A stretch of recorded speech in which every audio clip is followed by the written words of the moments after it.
Hello बच्चों, आज हम पढ़ते हैं जीम से शुरू होने वाले मजेदार अल्फाज। जीम से जहाज, जीम से जग, जीम से चूल्हा, जीम से जानवर,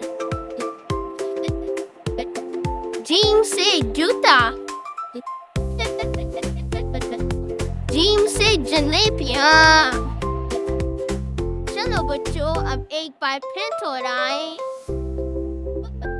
जीम से जहाज, जग, चूल्हा, जानवर,